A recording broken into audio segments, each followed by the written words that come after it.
Priority and patience may seem like opposites at first glance. Priority is all around urgency, about knowing what needs to be done at the right time, right now. It's about directing your energy and focus towards the tasks that yield the greatest impact for your business and your life. On the flip side, patience is the quality of waiting calmly without complaints, of understanding the good things that come to those that can wait. But how do you roll the two as a business owner? Can you be urgent and patient at the same time? Well, in my opinion, you can. In fact, the best business owners that I know how to really balance the two. And that's what we're going to discuss today. So welcome back to another episode of the Business Owner Breakthrough. I'm your host, Pete Mohr, and today we're going to dive into the second part of our 10-part series on purposeful leadership for small business owners. And the topic really at hand here is priority and patience. Two core principles that are absolutely essential for anyone striving to move from being an operator to an owner within their business. Of course, that's what we talk about every week here on the Business Owner Breakthrough podcast. Imagine this. You've got a to-do list that's a mile long, and I don't think that's too far of a stretch for a lot of people listening here. There are fires to put out, and then there's the vision that you're trying to realize for your company. If you only focus on those urgent things, you'll lose sight of the long-term goals. But if you're only patient and wait for the good things to come, then you miss out on opportunities that are right in front of you, and you let the fires consume your business. It's this tricky balancing act, but it's one as the leader of your business, you have to continuously work on mastering. By setting the right priorities and learning the art of patience, you can really navigate the most hectic days and the most demanding challenges without losing sight of your bigger vision. And we're going to explore a little bit how to set priorities in this manner and how to practice the kind of patience that leads to long-term success. So let's kick things off a little bit here with priority. And listen, I get it. Running a business is like juggling. You've got products, you've got customers, you've got employees, and don't forget, you've got actually a life and a family probably outside of work that are demanding some attention, and probably more attention than you're giving them. But here's the deal. Not all balls you're juggling are rubber. Some are glass. And by that, I mean, some tasks are more crucial than others, right?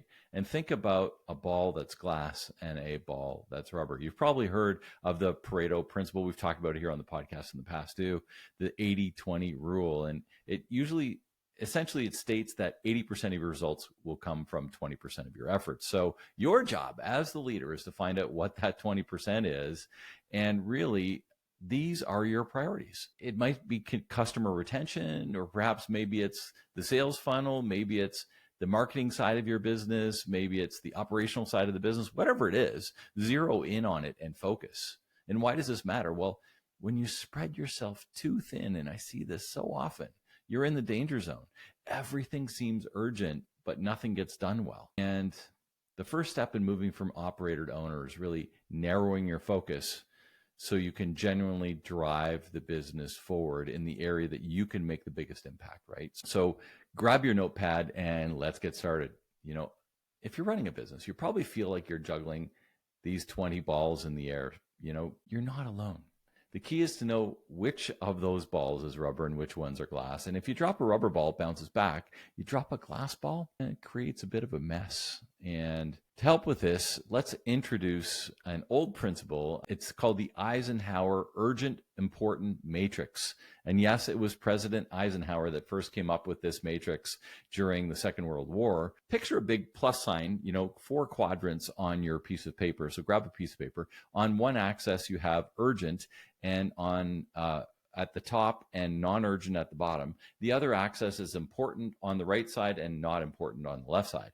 And that gives you those 4 boxes: urgent and important, your immediate crises, and then your not urgent but important box is your long-term strategies, like planning and building relationships.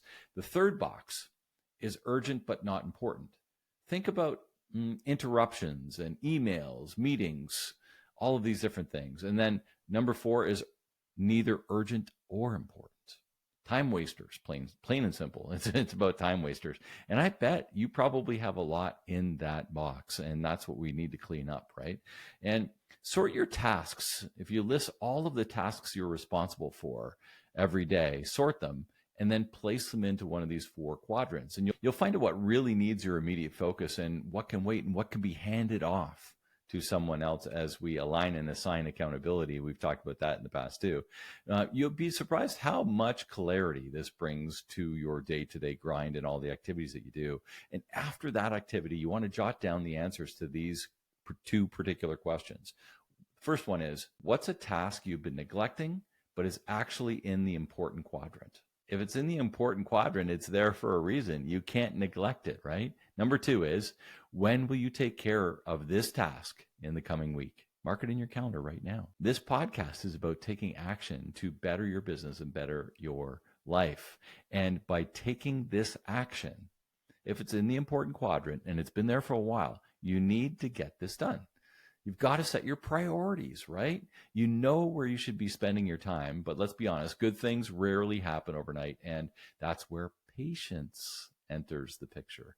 Running a business is really a marathon, right? It's not a sprint. You have to sprint at times, but the long haul, you might have urgent tasks that demand immediate attention, but true growth and scaling, well, that takes some time. And when you're building a brand and a culture and a customer base, these things can't be rushed. You know what happens when you push too hard and too fast, right? Burnout. It's not just for you, but for your team too. A lack of patience can create a real toxic environment and culture in your work environment as the leader if you're stemming and never have patience around some of these things. And it's always that blend of the two. But you start to make impulsive decisions, maybe even lose sight of your long-term vision, all because you want quick results. And we'll take another little activity here, but I want you to list out your big goals for the next 1, 3, and 5 years. And next to each, jot down what you can do this week, this month, and this quarter to inch closer to them. This practice really helps you balance immediate tasks with long-term planning. Think about these questions with regards to this little worksheet that I'm asking you to do. What is a long-term project that you've wanted to start, but you haven't? Why haven't you started it? And number 3, what are some of the small steps that you can take to get that ball rolling? So there you have it, priority and patience. 2 sides really of the same coin. Mastering these aspects of your business and your leadership will help you focus on the critical parts of your business while having the grit to see the long-term projects through. Sometimes it's hard, but you got to work and think about this stuff. So if today's discussion sparked a light bulb moment for you, maybe thinking, I got to work on this, that's the idea here. Let's make it happen. Head over to Speak to Pete and book an appointment with me if you'd like some help with it. Move you from being an operator buried in the daily grind to being an owner with a bird's eye view of your business from detail to dashboard like we talk about, right? Until next time, keep balancing those priorities and practicing patience. It's not easy, but it's worth it. Fill out these 2 exercises. Take an hour after you listen to this episode and work on it. Now go and make it a great day.